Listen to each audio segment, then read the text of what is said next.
Physics teacher सबा Iqbal YouTube channel पर खुशामदीद। अस्सलाम वालेकुम क्लास 8। आज हमारा टॉपिक है एरोसोल्स। और एरोसोल्स का आज हम लोगों ने पढ़ना है। सबसे पहले एरोसोल्स को पढ़ने से पहले हमें इसका मीनिंग पता होना चाहिए। Aero means air and sol mean solution. It means कि एयर के साथ किसी भी सॉलिड या लिक्विड सोल्यूशन में क्या चीज़ें आ सकती हैं, चाहे वो सॉलिड हो या चाहे वो लिक्विड हो। लिक्विड और सॉलिड के पार्टिकल्स का एयर के साथ सोल्यूशन जो बनता है उसको हम क्या कहेंगे, एरोसोल्स। जब एयर किसी भी सॉलिड या लिक्विड पार्टिकल्स के साथ सस्पेंड करती है तो उस जो चीज़ जो सोल्यूशन बनता है उसको हम क्या कहते हैं, एरोसोल्स। अब एरोसोल्स होते क्या हैं और ये क्या किस काम आते हैं, तो सबसे पहले हम लोगों ने इसमें एरोसोल्स में बहुत सारी एग्जांपल्स, जैसे मैंने आपको पहले भी बताई।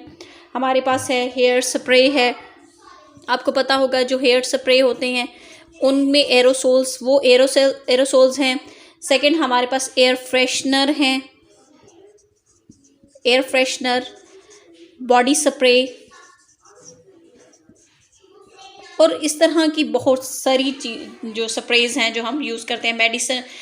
मेडिसिन स्प्रे होती हैं हमारे पास, और स्प्रे पेंट्स होते हैं, क्लीनिंग एजेंट्स हैं, ये जो हमारे पास इंसेक्ट रेपलेंट्स हैं, वो सारे जो हैं हमारे पास यहाँ पर क्या है, एरोसोल्स हैं।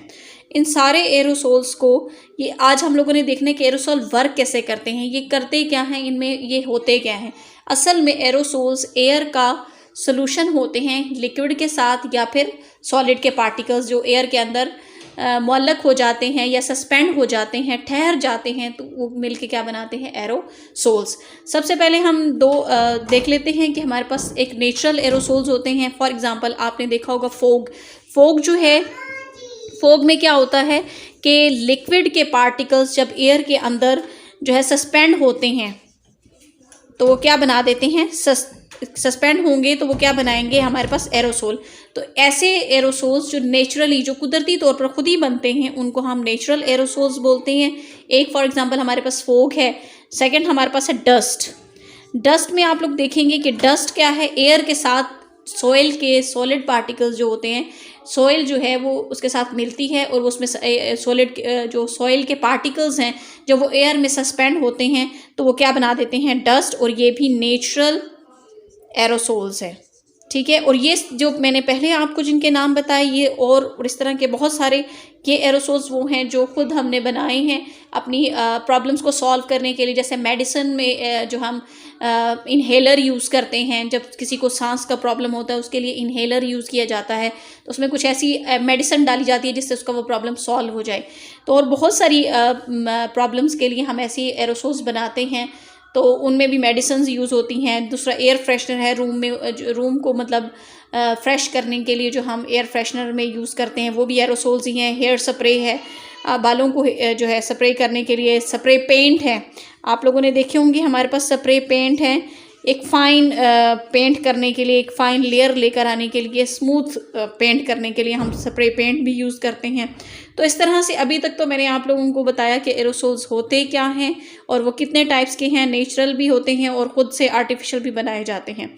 उसके बाद नेक्स्ट अब हम पढ़ेंगे कि हाउ डू एरोसोल्स वर्क, कि एरोसोल्स वर्क कैसे करते हैं, काम कैसे करते हैं। तो एरोसोल्स में सबसे ऊपर जो है एक वॉल्व लगा हुआ है जिसको हम प्रेस करेंगे तो हमारे पास जो है वो स्प्रे की सूरत में कोई भी लिक्विड जो है वो बाहर आएगा, ठीक है। वो बिल्कुल ऐसे ही होगा, फोगी होगा, बिल्कुल ऐसे ही। ये जो भी हेयर स्प्रे, एयर फ्रेशनर है या बॉडी स्प्रे है, आपने देखा होगा कि वो बिल्कुल एक स्प्रे की सूरत में वहाँ से बाहर निकलता है और हमें जो भी उसे टास्क लेना होता है वो हमारा काम कंप्लीट हो जाता है। उसमें क्या क्या चीज़ें ऐड होती हैं और उसमें होता क्या कुछ है। तो इनमें क्या होती है, एयर होती है, एक तो एयर प्रेजेंट होती है। दूसरा हमारे पास क्या होगी, यहाँ पर प्रोपेलेंट्स होते हैं, प्रोपेलेंट एंड प्रोडक्ट। ये दो चीज़ें होती हैं। असल में जो प्रोडक्ट है ना, ये वो मेडिसिन है या वो एयर फ्रेशनर का वो प्रोडक्ट है जिससे हमने पूरे जो है उसको खुशबू से मतलब खुशगवार करना है अपने रूम को। या बॉडी स्प्रे में जो स्मेल आप मतलब जो खुशबू उसमें होती है, जो मतलब फ्रेगरेंस होती है, वो सारी के असल में क्या चीज़ होती है, वो प्रोडक्ट में होती है। जो मेडिसिन होती है, जिससे इन्हेलर में हम जो मेडिसिन यूज़ करते हैं वो भी क्या असल में उसका प्रोडक्ट ही होती है। तो प्रोपेलेंट क्या है और प्रोडक्ट क्या है। प्रोडक्ट और प्रोपेलेंट का काम क्या है इसमें, तो प्रोपेलेंट और प्रोडक्ट्स दो इसमें जो है वो लिक्विड यूज़ किए जाते हैं, और इसमें एक थर्ड जो एयर है, जब वो लिक्विड एयर के साथ मिक्सचर बनाते हैं तो फिर वो जो बाहर निकलते हैं, हम इसको कहते हैं कि ये एरोसोल्स हैं, कि एयर के अंदर वो जो सॉलिड या लिक्विड के पार्टिकल्स सस्पेंड हो जाते हैं, वो मिक्स नहीं होते, जस्ट वो सस्पेंड होते हैं। जब वो एयर उनके साथ मिलती है तो वो बिल्कुल ऐसे एक फोग किस्म की जो है वो आपको एक सोल्यूशन देंगे, या डस्ट टाइप, जो भी आपने देखोगे कि जब सॉइल के पार्टिकल्स एयर के साथ मिलते हैं तो वो एक आपको डस्ट सी नज़र आती है, तो वो उसको भी हम क्या कहेंगे, एयर के साथ जब वो पार्टिकल्स में सस्पेंड होंगे या उनका कोई सोल्यूशन बनेगा तो हम ये कहेंगे कि इनको क्या, एरोसोल्स, वो नेचुरल एरोसोल्स हो गए। अब इनकी तरफ आते हैं, इनमें क्या होगा कि आप ये देखें, प्रोडक्ट है, सबसे पहले क्या होगा कि जो प्रोपेलेंट है वो एक ऐसा लिक्विड है जो रूम टेम्परेचर पर भी से भी बिलो, यानी बिलो रूम टेम्परेचर वो क्या हो जाएगा, बॉयल होना शुरू हो जाएगा, कि उसको टेम्परेचर अगर उसको बिलो रूम टेम्परेचर भी दिया जाए तो वो बॉयल होगा। अभी यहाँ पे क्या है, एक प्रेशर डाला हुआ है इसके ऊपर, इसमें एक प्रेशराइज्ड एयर हम लोगों ने यह फिल की हुई है, उसकी वजह से जो प्रोपेलेंट है वो भी लिक्विड स्टेट में है और जो प्रोडक्ट है वो भी लिक्विड स्टेट में है। जब आप उसको प्रेशराइज गैस दी हुई है, जब होगा क्या कि आपका जो रूम टेम्परेचर है, फॉर एग्जांपल वो 20 डिग्री सेंटीग्रेड है, तो बिलो रूम टेम्परेचर भी ये प्रोपेलेंट जो है वो वेपर्स में चेंज हो जाएगा, गैस में चेंज हो जाएगा।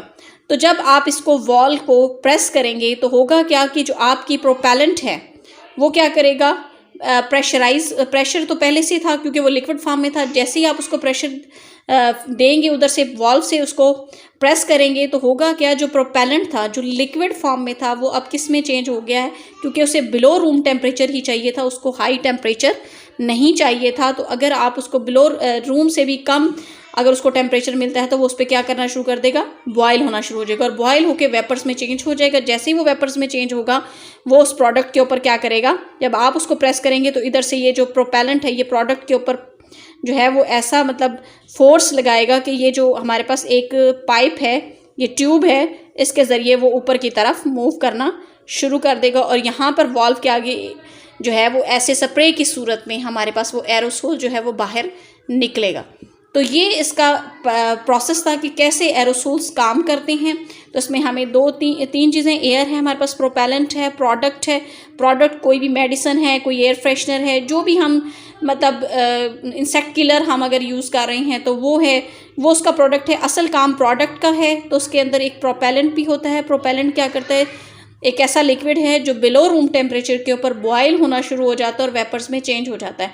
जब ये वेपर्स में चेंज होगा तो डेफिनेटली जब हम यहाँ से प्रेस करेंगे और उधर से ये भी प्रेशर डालेगा इस प्रोडक्ट के ऊपर, तो प्रेशर से ये सारा जो हमारे पास प्रोडक्ट था ये ऊपर की तरफ मूव करेगा और यहाँ एरोसोल्स की शेप में, जैसे स्प्रे की शेप में ये यहाँ से बाहर आएगा। और जो हमारा पर्पस है एयर फ्रेशनर का या हेयर स्प्रे का, बॉडी स्प्रे का, या जो भी हमारे पास और जितने भी स्प्रेज हैं, स्प्रे पेंट है हमारे पास, उन सब का हमारा जो प्रोसेस है वो जो हमारा मेन पर्पस था वो हमारा सॉल्व हो जाएगा। तो अब ये यहाँ पर हम आ जाते हैं रीडिंग की तरफ कि एरोसोल्स होते क्या हैं, तो वो वर्क कैसे करते हैं। जैसे मैंने आपको पहले बताया कि एरोसोल्स के अंदर मिक्सचर होता है टू फ्लूइड्स का, one that boils below room temperature, ये वो है जो बिलो रूम टेम्परेचर पे बॉयल हो जाता है, एंड देन प्रोडक्ट है जो बिलो रूम टेम्परेचर पे जो है वो बॉयल नहीं होता, इसका बॉइलिंग पॉइंट बहुत हाई होता है और इसका बॉइलिंग पॉइंट बहुत लो होता है। तो होगा क्या कि जब the product is the substance which is actually used as air freshener, hair spray और insect repellents etcetera, the propellant is the mean of pushing the product out of the can, both fluid are stored in a sealed metal can, और ये metal can के अंदर sealed bottle के अंदर होते हैं। सिर्फ यहाँ से आप वॉल को प्रेस करेंगे तो ये यहाँ से स्प्रे जो है वो एरोसोल्स की शेप में, मतलब स्प्रे में आपको ये निकलता हुआ नज़र आएगा। बाकी ये कहीं से भी ओपन नहीं होगा, बिल्कुल सील्ड कैन होगी ये। At room temperature, part of the propellant fluid vaporizes and increases the pressure over the product liquid. ये जैसे ही इसका जो है यहाँ पे रूम टेम्परेचर से बिलो ही ये क्या होगा कि बॉयल होना शुरू हो जाएगा, वेपर्स में चेंज होगा, और ये वेपर्स में यानी गैस में चेंज होने के बाद ये क्या करेगा, प्रोडक्ट के ऊपर प्रेशर एक्सर्ट करेगा, और प्रेशर एक्सर्ट करने से क्या होगा, ये ऊपर की तरफ जो प्रोडक्ट है वो बाहर आ जाएगा, और बाहर आएगा तो बिल्कुल ऐसे आएगा जैसे स्प्रे की शक्ल में आपको नज़र आ रहा है।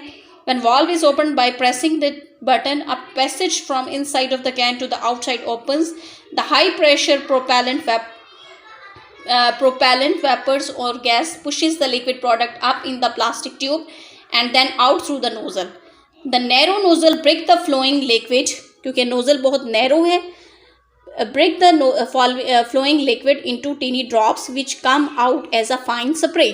बिल्कुल वो नोज़ल जो है वो बहुत नैरो है, तो क्या होगा कि ड्रॉपलेट्स जो है वो बिल्कुल स्मूथ स्प्रे की सूरत में वहाँ से बाहर निकलना शुरू हो जाएंगे। तो ये हमारे पास था एरोसोल्स का वर्क, एक हाउ डू एरोसोल्स वर्क, और आपने इसमें डेफिनेशन भी पढ़ ली, उसकी टाइप्स भी पढ़ ली, और उसके बाद हमने उसका वर्किंग भी पढ़ लिया कि वो कैसे काम करता है। ठीक है, अल्लाह हाफिज़।